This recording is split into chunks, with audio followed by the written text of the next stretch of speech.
Capítulo 1. El colapso de la mente única. El término colapso suele asociarse con la destrucción, pero en la génesis de nuestra existencia, el colapso de la mente única fue el acto de amor y curiosidad más radical del cosmos. Para que el universo multidimensional existiera, la unidad tuvo que renunciar a su integridad. La paradoja de la perfección. La fuente lo era todo, pero al serlo todo no podía experimentar nada. En la unidad mental absoluta, no hay otro con quien hablar, no hay contraste para apreciar el calor, ni distancia para valorar el encuentro. La perfección es, en cierto sentido, una prisión de inmutabilidad. La luz de la fuente se encontraba en un estado de plenitud estática. Para poder conocerse a sí misma, para entender qué significaba ser la luz, necesitaba un escenario donde la luz pudiera proyectar sombras. La forma es la frontera que permite la experiencia. El descenso a la densidad. ¿Por qué decidió la luz experimentar la forma? La respuesta yace en la diferencia entre saber y sentir. La fuente sabía que era el amor, pero no podía sentirlo sin un corazón que latiera por otro. La fuente sabía que era la armonía, pero no podía escucharla sin el silencio que separa a una nota de la siguiente. El colapso fue una deceleración voluntaria. La vibración infinita de la mente única comenzó a bajar su frecuencia, volviéndose más lenta, más pesada, hasta que la energía se convirtió en materia. En este proceso, la conciencia se fragmentó. Como un espejo que cae al suelo, la gran mente se rompió en infinitos puntos de vista. El nacimiento de la individualidad y el género. En el instante en que la luz tocó la forma, ocurrió la primera gran división. La unidad mental, que era un pulso andrógino y completo, se separó en dos fuerzas vectoriales. 1. La fuerza proyectiva, masculina. El impulso de dar, de expandirse, de sembrar la semilla del pensamiento en el espacio. 2. La fuerza receptiva, femenina. El útero del espacio, la capacidad de acoger, nutrir y dar forma a la idea. Este no fue un evento biológico, sino una necesidad geométrica y energética. Para que hubiera movimiento se necesitaban dos polos. Sin embargo, en ese choque contra la densidad de la forma, la memoria de ser uno se perdió bajo el peso de la identidad. La gran amnesia. El colapso no fue un error, pero trajo consigo una consecuencia imprevista: la amnesia metafísica. Al entrar en la forma, cada fragmento de luz comenzó a creer que estaba solo. Al dividirse en géneros, el ser humano empezó a buscar afuera, en el otro sexo, en el mundo material, la completitud que antes poseía de forma intrínseca. La forma, diseñada para ser una herramienta de aprendizaje, se convirtió en nuestra única realidad.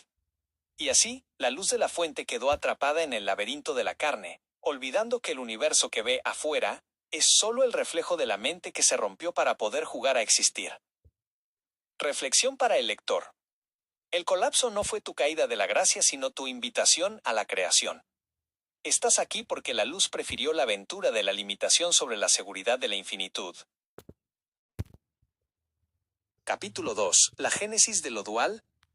Cuando la luz de la fuente colapsó en la forma, la primera estructura que emergió no fue el cuerpo físico, sino la polaridad. Antes de que existieran los hombres y las mujeres como organismos biológicos, nacieron los principios del masculino sagrado y el femenino sagrado como las dos fuerzas fundamentales que permiten que la realidad respire. 1. La electricidad del ser. Imagina una batería. Para que la energía fluya y produzca luz o movimiento, requiere un polo positivo y un polo negativo. Ninguno es mejor que el otro. Ambos son necesarios para que la corriente exista. En la fuente, estos polos estaban fundidos. En la caída a la dualidad, se separaron para crear un campo de tensión creativa. El principio masculino, el vector, es la energía de la dirección, la penetración y el propósito. Es la luz que sale de la fuente para explorar el vacío.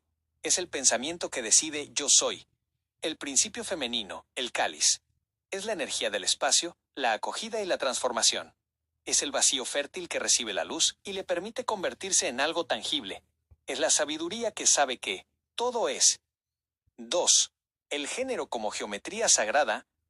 La génesis de lo dual nos enseña que el género es, en realidad, una geometría de la conciencia. El ser humano original era una esfera perfecta. Al dividirse, la esfera se convirtió en dos semicírculos que buscan desesperadamente encajar de nuevo. Esta división no ocurrió en los genitales, sino en la frecuencia vibratoria. El hombre se convirtió en el portador de la frecuencia de la emisión. La mujer se convirtió en la portadora de la frecuencia de la atracción. Esta danza es lo que mantiene al universo en expansión. Sin el impulso masculino, el universo sería una quietud eterna. Sin el abrazo femenino, el universo sería una explosión sin forma ni orden. 3. Más allá de la biología, la confusión moderna radica en creer que el género es solo un asunto de cromosomas. Sin embargo, la metafísica nos revela que ambos principios habitan en cada alma. La caída en la dualidad nos hizo creer que, al nacer en un cuerpo masculino, perdíamos nuestra naturaleza femenina, y viceversa. Esta es la gran mentira de la división. Un hombre que niega su principio femenino, su intuición, su capacidad de recibir, se vuelve destructivo. Una mujer que niega su principio masculino, su acción, su capacidad de proteger, se vuelve difusa. La dualidad no se creó para separarnos, sino para que pudiéramos experimentar el éxtasis de la unión. 4. El espejismo del otro. Al nacer el dos, nació también el concepto de la alteridad. Por primera vez, la luz pudo ver a la luz y decir, «Tú no eres yo». Este es el nacimiento del amor romántico, pero también de la soledad. El deseo que sentimos hacia el sexo opuesto es, en el fondo, la nostalgia de la unidad mental. Buscamos en el cuerpo del otro la mitad de la luz que dejamos atrás cuando cruzamos el umbral de la fuente. La atracción entre lo masculino y lo femenino es la gravedad del espíritu intentando sanar la fractura del origen. Un puente hacia el siguiente tema. Al identificarnos solo con una mitad de la energía, nuestra visión del universo se volvió parcial. En lugar de ver la realidad completa, empezamos a ver solo una de sus caras. Esto nos lleva directamente a la confusión multidimensional. Capítulo 3. El velo del género. La división en dos géneros de vida no fue solo un cambio en la forma de reproducción, fue la instalación de un filtro perceptivo. Al momento en que nuestra esencia se alojó en un cuerpo masculino o femenino, la mente universal quedó cubierta por un velo. Este velo nos dio una identidad, pero nos arrebató la visión de 360 grados sobre la realidad multidimensional. 1. La visión de túnel. Antes de la caída, la mente percibía la realidad como un tejido infinito de posibilidades simultáneas. Tras la división, nuestra percepción se volvió lineal y binaria. El velo del género funciona como unas gafas de realidad virtual que solo nos permiten ver una frecuencia de la luz.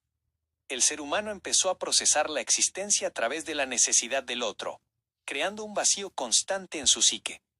Esta carencia interna proyectó una sombra sobre el universo. Empezamos a ver arriba y abajo, luz y oscuridad, mío y tuyo. La visión total se convirtió en una visión de túnel centrada en la supervivencia y la búsqueda de la mitad perdida. 2.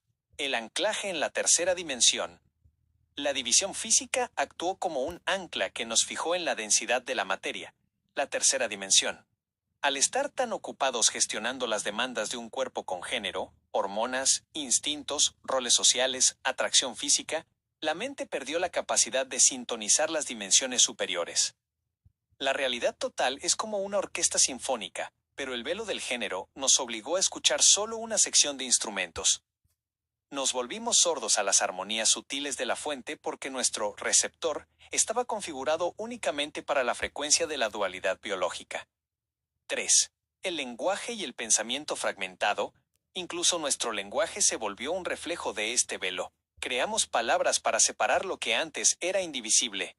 Al asignar géneros a las cosas y a los seres, reforzamos la ilusión de que el universo está compuesto por piezas sueltas y enfrentadas. El velo nos hizo olvidar que el pensamiento no tiene sexo, la conciencia no tiene forma, la verdad no tiene opuestos. 4. La consecuencia. La confusión multidimensional. Al mirar a través del velo, el universo multidimensional se nos presenta como un caos incomprensible. No podemos entender las leyes de la simultaneidad o el entrelazamiento cuántico porque nuestra mente está programada para la exclusión. Si algo es A, no puede ser B. Si soy hombre, no soy mujer. Esta lógica excluyente es la base de la confusión. El ser humano trata de resolver problemas dimensionales complejos con una herramienta, la mente dual, que es, por definición, limitada. Hemos confundido el mapa, el género y la forma con el territorio, la luz infinita. La premisa del despertar. Para ver la realidad total, el iniciado no debe intentar cambiar su cuerpo, sino levantar el velo de su mente. Debe reconocer que su género es una máscara necesaria para el teatro de la vida, pero que detrás de esa máscara, la conciencia sigue siendo el prisma de luz que nunca dejó la fuente.